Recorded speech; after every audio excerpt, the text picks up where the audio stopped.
فضيلة الشيخ، يعني هناك سؤال أيضا، يعني تربية الحيوانات الأليفة نعم. في المنزل، وخاصة بالتحديد يعني من يحب تربية الكلاب أعزكم الله. الحيوانات الأليفة عموما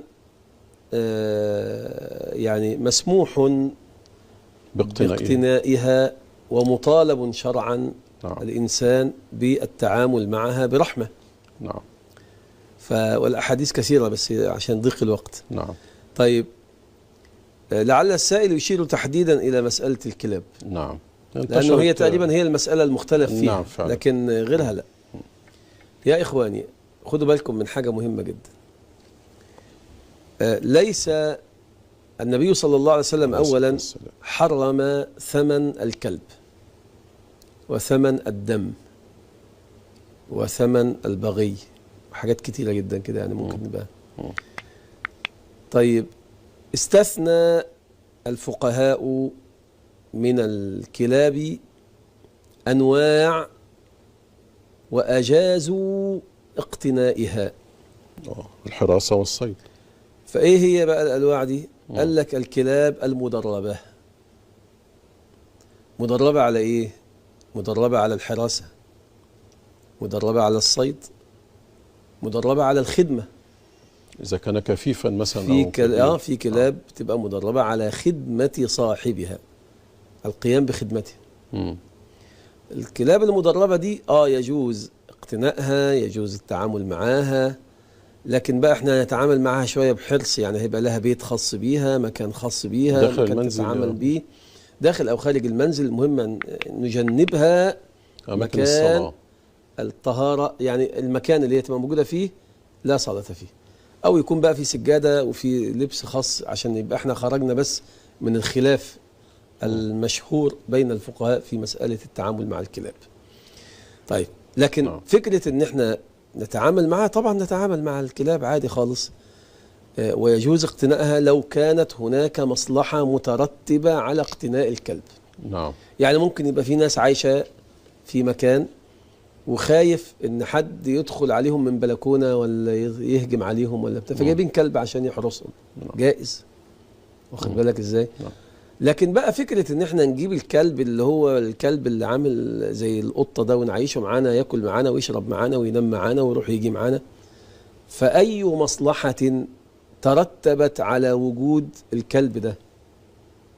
يعني ايه القيمة التي اضافها الكلب الى هذه الاسرة؟ كان هم يتخذونه انيسا ووليفا. ما هو احنا يعني نجيب شوف حد يعني طفل يتيم ولا حاجة نرعاه ونتكفل به او ننفق هذا المال على شيء ينفع الناس يعني. حتى لو كان في مال كتير بقى الاحتياجات اكثر. فاذا كان هناك احتياج والكلب مدرب لهذا الاحتياج فلا بأس ولا مانع يعني. اما غير ذلك فهندخل نفسنا في شبهة، يعني أقل ما يمكن أن يقال في هذا المعنى: إذا كان الكلب ليس له فائدة فهو طارد للملائكة مجلب للشياطين، وهذه كلها فيها أحاديث يعني. فلا داعي أصلا أن احنا نعيش مع حيوان حتى وإن كان شكله حلو وغالي جدا، يعني بمليون دولار، أنا مال أنا في الآخر ليس من ورائه مصلحة. لو في من وراه مصلحة أهلا وسهلا به، نجيبه نحطه في مزرعة، نحطه قدام البيت، نحطه في مكان حتى لو جوه البيت بس له مصلحة. زي ما قلت لحضرتك في ناس كبار في السن الكلب يقوم على خدمتهم. خلاص والله إن كان كده لا بأس، خد بالك. طيب، والكلب والخدمة دي ممكن يكون منها ان هي والله واحدة ست عايشة لوحدها فالكلب بيحرسها وفي نفس الوقت أنيس لها، جائز، اهو ده برضه مصلحة. لكن جايبين كلب العيال تلعب بيه في البيت، ايه لازمته يعني ده؟ واخد بالك؟ هذا أمر لا يصح شرعا. يصح شرعا. نعم. يعني كنت استمعت إلى يعني إلى قول أن الكلاب يعني عزك الله كانت يعني تذهب إلى يعني تدخل مسجد رسول الله صلى الله عليه وسلم، وكان الرسول والصحابة في المسجد، كانت تذهب وتدخل وتعود يعني، ولم ينهرها الرسول صلى الله عليه وسلم ولم يأمر بطردها يعني. احنا لم يقل احد ان احنا نتعامل مع الكلاب بعنف او باشمئزاز او ما شابه ذلك، لكن طبعا فكره كمان دخولها المسجد دي مساله فيها ضوابط كمان، يعني ليست متاحه هكذا على عواهلها يعني. لانه الكلب لابد ان يعني، ولذلك الفقهاء من المسائل التي كثر الخلاف فيها هي فكره التعامل مع الكلاب عموما يعني. منهم من تشدد جدا في المسألة، ومنهم من تساهل فيها، ومنهم من وقف في الوسط. لكن في النهاية الموضوع في الحقيقة فيه تفاصيل كثيرة جدا. خروجا من كل هذا الأمر، إذا كان الكلب له مصلحة فأهلا به. والقرآن ذكر الكلب على سبيل يعني الثناء وليس على سبيل الذم. لم يذكر الكلب في القرآن الكريم كله على سبيل الذم. واخد بالك؟ اللهم إلا عندما ضرب به المثال، يعني واتل عليهم نبأ الذي أتيناه آياتنا فانسلخ منها فأتبعه الشيطان فكان من الغاوين فمثله كمثل الكلب إن تحمل عليه يلهث أو تتركه يلهث. هو الذم هنا للإنسان وليس للكلب. نعم فعلا. لكن سورة الكهف ذكر فيها الكلب وكلبهم باسط ذراعيه بالوسط. سورة المائدة وما علمتم من الجوارح مكلبين، أي هذه الكلاب المدربة التي تخرج وتحضر الصيد لصاحبها دون أن تدخل أنيابها فيه. فبتجيب الصيد صاحي.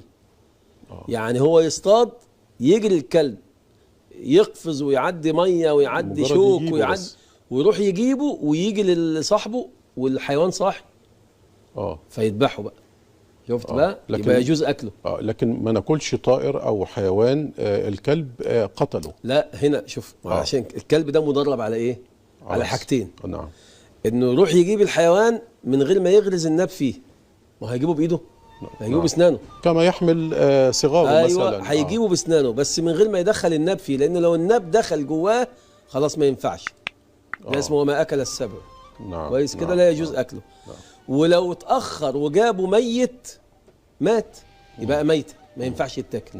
فالكلب مدرب انه يروح جري يجيبه ويبقى لسه صاحب يفرفر كده وبدون ما يحط الناب فيه ما يغرزوش يعني، وصاحبنا يذبحه ويوجد له اكله. فشوف الكلب مدرب ازاي. فيعني عموما في المسألة كما وضحناها يعني. بارك الله فيك. جزاكم الله كل خير فضيلة الشيخ.